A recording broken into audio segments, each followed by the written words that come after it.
સેવા ન આવડે, સામગ્રી ન આવડે તો ગઈને ઠાકોરજીને લાડ લડાવો.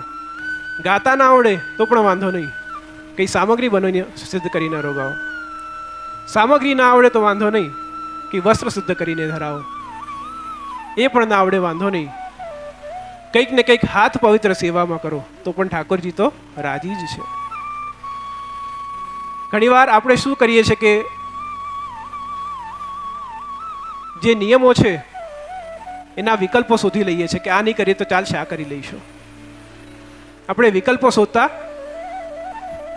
લાગીએ છીએ કે આવું નહીં કરીએ ને આવું કરી લઈશું તો ચાલશે.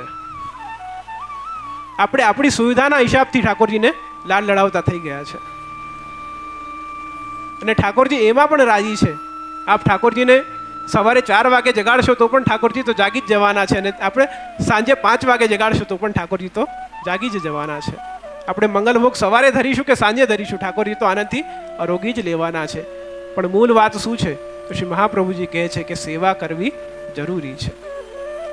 ન કાલો અત્ર નિયામક. ઠાકોરજીને કાલ નથી નડતું, કાલ આપણાને નડે છે. સમયની મર્યાદા ઠાકોરજીને નથી નડતી. આપ સવારે જગાડીને પણ કરો અને સાંજે જગાડીને પણ સેવા કરો.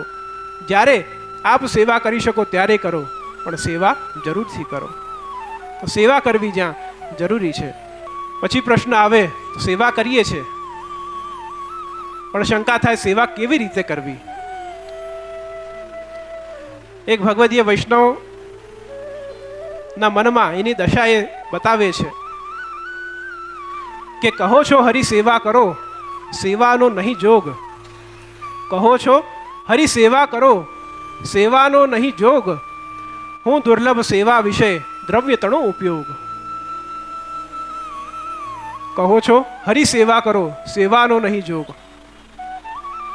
આપ કહો છો સેવા કરો, પણ ઘરમાં પરિસ્થિતિ એવી છે કે સેવા નથી કરી શકતા. પરિવારજન એવા છે જે સપોર્ટ નથી કરતા. ઘરમાં બાળકો છે, માતા પિતા છે, પરિવાર મોટું છે, સેવા કરવાનો યોગ નથી બેસતો. કોઈ પણ પરિસ્થિતિ હોય, કહો છો હરિ સેવા કરો, સેવાનો નહીં યોગ. હું દુર્લભ સેવા વિશે દ્રવ્ય તણો ઉપયોગ. હું તો દુર્લભ જીવ છું, મારા પાસે ધન નથી, ધનહીન છું. સેવા કરવા માટે તો દ્રવ્યનો ઉપયોગ કરવો પડશે, સામગ્રી સિદ્ધ કરવી પડશે, નવા નવા સાજ સાહિત્ય લાવવા પડશે.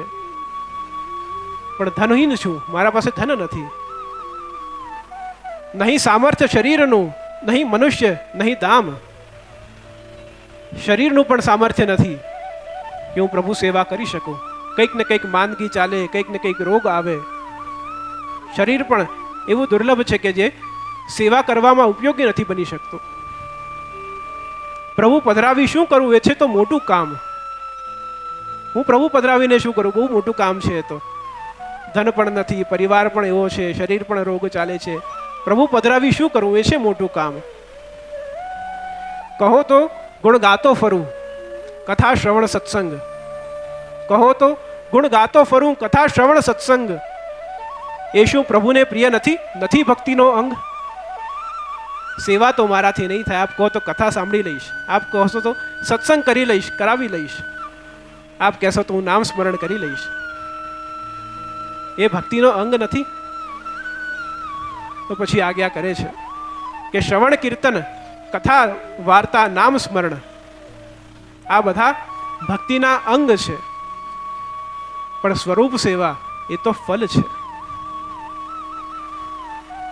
કથા સાંભળવી, સત્સંગ સાંભળવું, નામ સ્મરણ કરવું એ બધા ભક્તિના અંગ છે. પણ એનું ફલ શું છે? તો ફલ સ્વરૂપ સેવા છે. કીર્તન, સત્સંગ એ શરીરના અંગ છે, પરંતુ સેવા એ તો એના પ્રાણ છે. તો શરીરના અંગ છે પણ પ્રાણ શું? તો પ્રાણ ભગવદ સેવા છે. એટલા માટે સત્સંગથી શીખવાનું છે કે પ્રભુ સેવા કયા પ્રકારથી કરવી. બ્રહ્મ સંબંધના સમયે આપણે સર્વસ્વ સમર્પણ કરી દઈએ છીએ. अब सौंप दिया इस जीवन का हर भार तुम्हारे हाथों में। अब सौंप दिया इस जीवन का हर भार तुम्हारे हाथों में, है जीत तुम्हारे हाथों में, है हार तुम्हारे हाथों में। अब सौंप दिया इस जीवन का हर भार तुम्हारे हाथों में।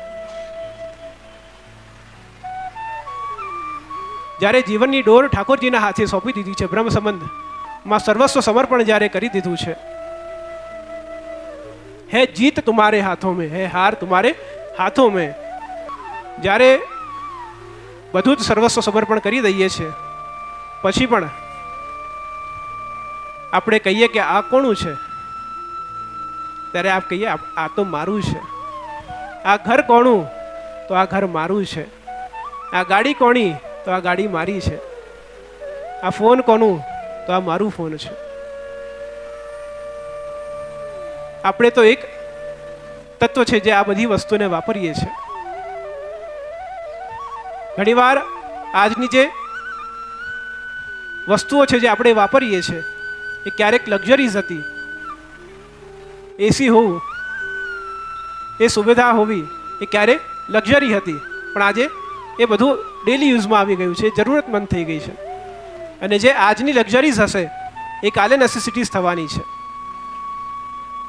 પણ આ પદાર્થો જે છે જેને આપણે કહીએ છીએ કે આ મારું છે, આ મારું છે, જે પ્રકારથી મોટું ભવન છે, મોટું ઘર છે, એ ઘરથી પણ નાનું એનો દરવાજો, એ દરવાજાથી પણ નાનો એનો તાળો, અને એ તાળાથી પણ નાની એની ચાવી। પણ એ ચાવીમાં સામર્થ્ય છે કે આખા ઘરને સુરક્ષિત રાખી શકે છે।